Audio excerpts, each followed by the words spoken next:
Warning: the following video is made and intended for adults. It contains adult themes, adult language, and other things not suitable for children 13 and under. Let's see if we can make a viral video about statue boxes. Today I'm going to answer one of my most commonly asked questions, which is, Mr. X, what do you do with all your statue boxes? You have hundreds of them. Not only will I answer that and show you where they're stored at, but I'm going to help you decide what you can do with your boxes. Surely there's a "that's what she said" joke in there.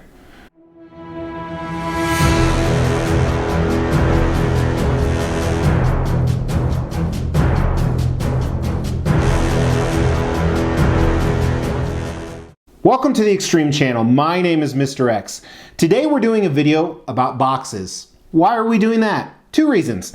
Number one is the cerveza virus, or coronavirus, is still running rampant. And if you watch the news, it's going to kill us all. Run! The other reason is, as I said in the intro, it's one of my most commonly asked questions. Before we dive into that, let's talk about why is it even important to keep your packaging. Well, first of all, if you buy a collectible, whether it's a $50 collectible or a $5,000 or anywhere in between, you don't know how long you're going to hold on to that collectible. Quite a few things happen. Number one thing that happens with a lot of people is they go broke. If you watch my monthly segments of why I went broke, you may need to sell that for some cash. Another reason is you don't know what the circumstances in your life will entail of. And I don't necessarily mean financially, like we just talked about, where you may need the cash, but whether you live with parents or children or a significant other or 6 other guys in a studio apartment, you may move from an 8,000 square foot X mansion into a 200 square foot New York City studio apartment. So space could be a consideration for that. Also, sometimes you may own a collectible and a cooler collectible of that specific character or theme comes out and you want to trade up. Sell the one you currently have and buy the new one.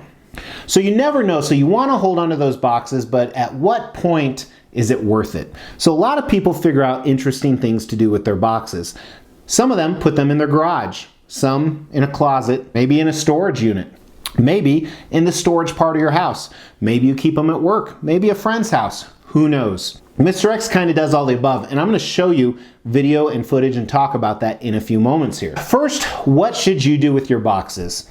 So to figure that out, we're going to work on some math together. So hold on. You remember in elementary school, they said you were going to use it in your life. This is that moment when you're finally going to use the math. Are you ready?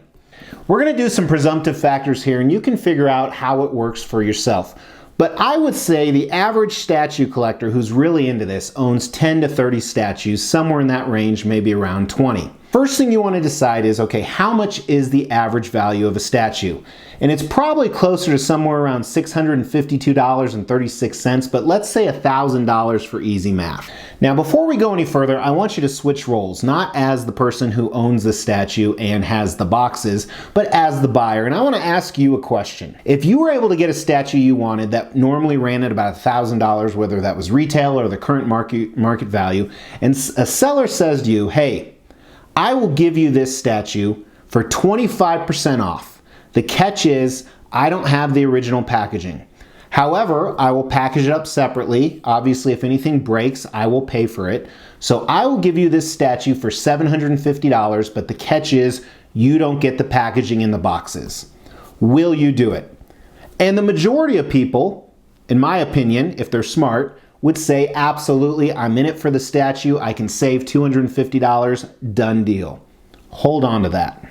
Now, if you're a seller who has your boxes and you're out of space to put your boxes and you're saying, Mr. X, I put mine in a storage unit, or I need to put mine in a storage unit. Should I get a storage unit? That's what we're going to talk about right now. You have to do the math. Using it twice in one day, I know you're exhausted. So first of all, you need to figure out how much that storage unit is going to cost you. Depending on what part of the country you live in, it can range anywhere from $20 a month all the way up to $200 a month.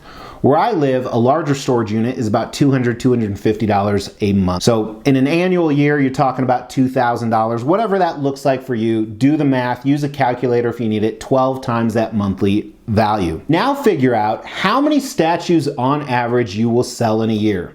I would assume that the person with a collection of 10 to 30 statues probably sells around 2 to 3 statues a year. Again, I may be wrong. This is where you do the math for yourself. Well, let's say you sell 2 statues a year and you threw out all the boxes because you said, screw it, I'm not paying for a storage unit. They take up room in my home or my apartment, wherever that may be.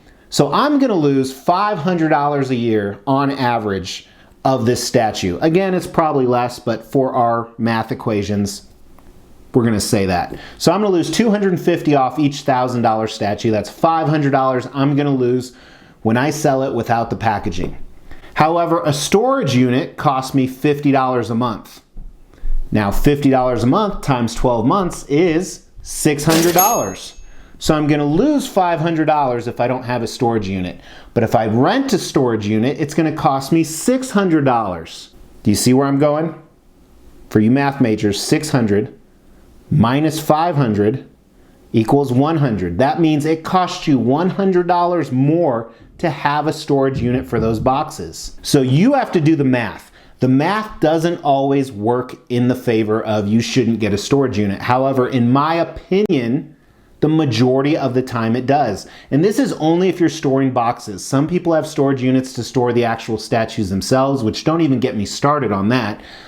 So first, do the math. Figure out what you're going to do with your storage boxes. I will never get a storage unit, ever. I think it's a waste of money, at least for my collection. Especially, I would need to pay $1,000 a month probably for one that's big enough.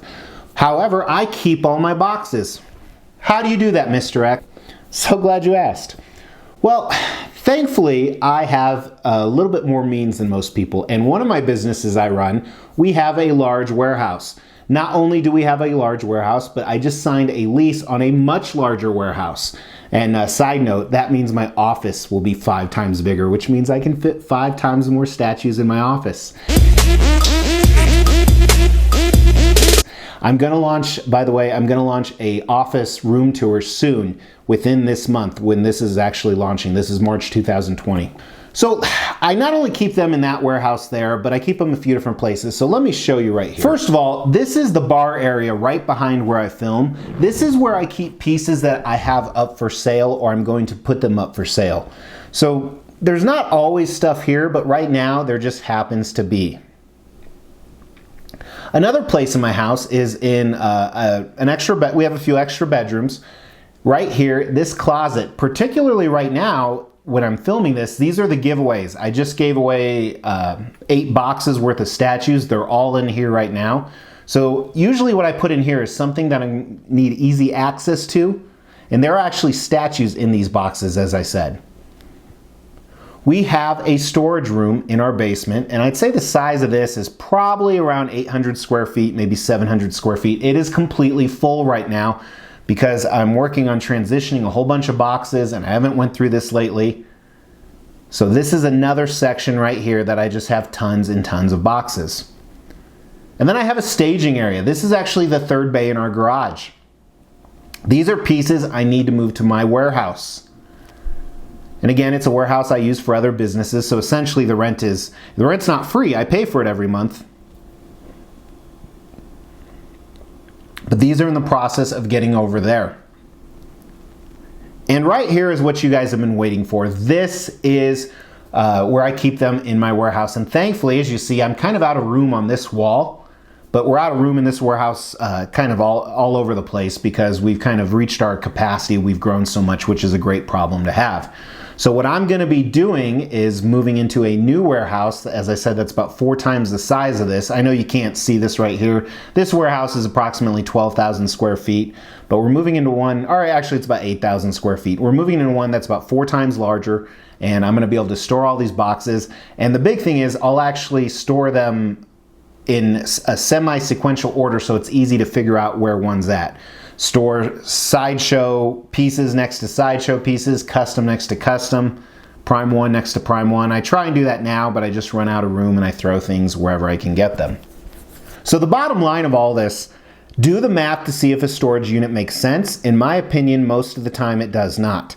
See if there's some out-of-the-box place, no pun intended, out-of-the-box place you can think of where you can store these. Maybe you have a friend that has a business where maybe you can give him, $100 a month or $50 a month to store what normally would cost you $300 a month. Or If it's a friend that has a business or a warehouse, buy them a beer, something like that.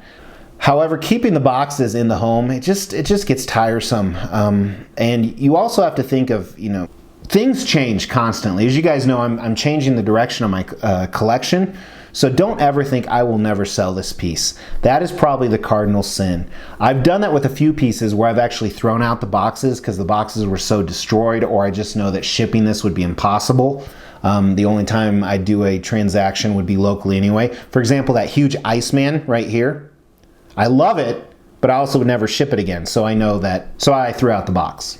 So about the contest, how to win those Venoms, first thing you need to do if you haven't, and if you like some of this content, because there's daily content like this, go ahead and hit that subscribe and bell notification. Give this video a thumbs up. Also in the comments below, write what you do about your box. That's what she said. No, that's what he said. Damn, couldn't get a good one in. That's what she said. So write in the comments below what you do with your boxes. As soon as we hit 10,000 subs, which should be soon depending on when you watch this, we will go ahead and give away those statues. Also, kind of a spoiler alert, if you stayed until the end here, we have another contest that we're giving away some unexpected stuff within the next week. So stay tuned for that. That's all I'm going to tell you for now.